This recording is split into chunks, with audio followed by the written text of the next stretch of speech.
NIDA didn't want me. Nike didn't want me. It's fine. It's fine. But it sparked my creative producing. Mm. And at that point, I made a decision to give it all or walk away. Mm. And I went, right, you don't want me.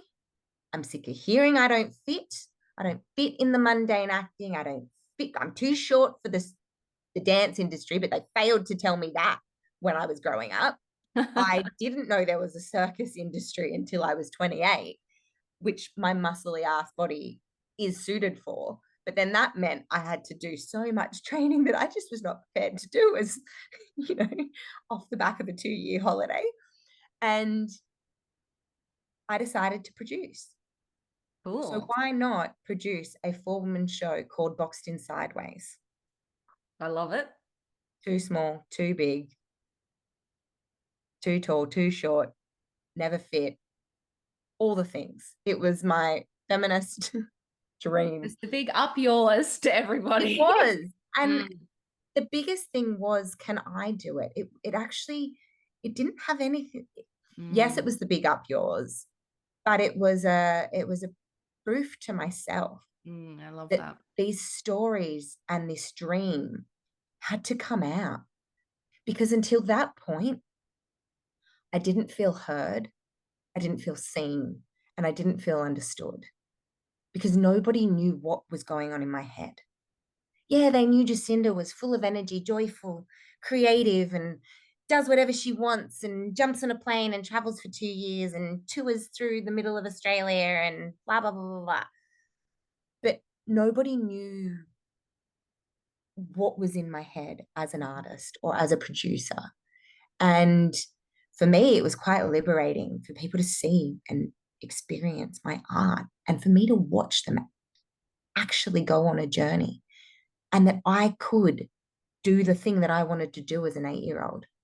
Could take people on that journey. And it was a beautiful show. Absolutely beautiful. And I love I it. just I just love that, another thing I hear women in business talk about is, being rejected. Mm. And, like, why don't people ask me to go to speak at that event? Or why don't I get asked on that podcast? Or why not? And I'm like, maybe you don't need permission from other people. Maybe you need to give permission to yourself and just do it anyway. It is a bit of that. It is. I love it. I love And it. it was a rude shock that it was all happening internally.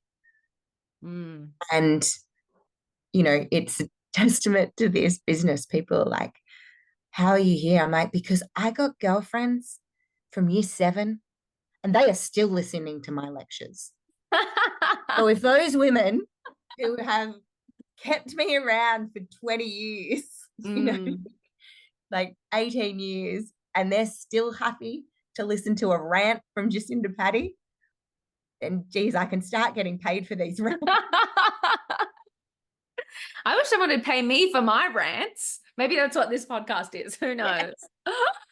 But yeah, but you're right. And it wasn't that it I probably wasn't in the spaces or in the place where I wanted to be.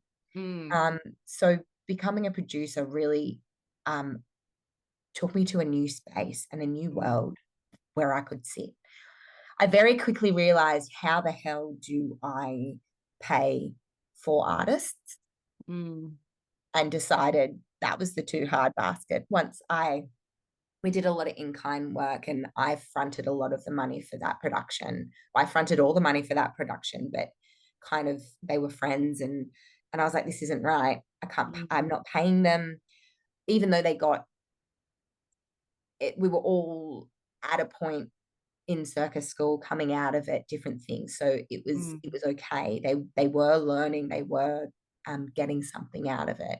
Yeah. But I just was like, I don't even know how to start.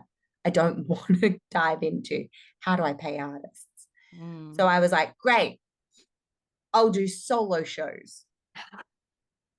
So And it still was this thing because I didn't have a speaking role in Boxed In Sideways.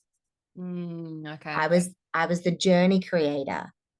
I was the audience, you know, um, Wrangler. wrangler. I took them on a journey. I created their experience, but I hadn't used my voice. Mm. So for me, my first one woman show, Safety Banana, in hindsight, I feel like I was just yelling at the audience. Listen to me. I have stuff to say. It's very important. Listen, listen, listen. It's entertaining. Blah, blah, blah, blah, blah, blah, blah, blah. Mm. That's what that show was. It was entertaining. It was um funny. It was the tales of a solo female traveling around the world finding and losing love. And just it was fun. I roller skated, I danced, I act, I had audience participation. I put what I wanted. Again, I told my stories. I stood on stage as a female talking about men. And Mm. I actually did a competition and won like a physical theater circus competition. And one of the adjudicators said, um, you might want to think about what you're doing. You're standing on stage talking about men. And yeah. And to Yes. which I And responded, is that a question? Because that's exactly what I'm doing. mm.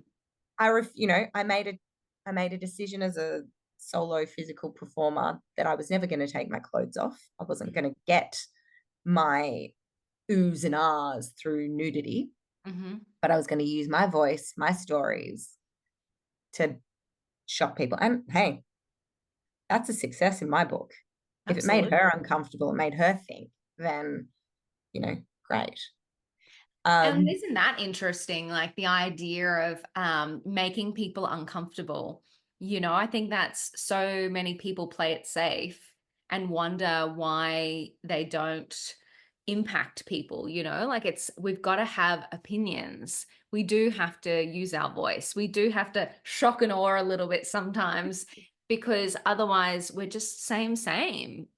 and that's where the correlation between what I did as a performer Mm, has such gravity in business. yes.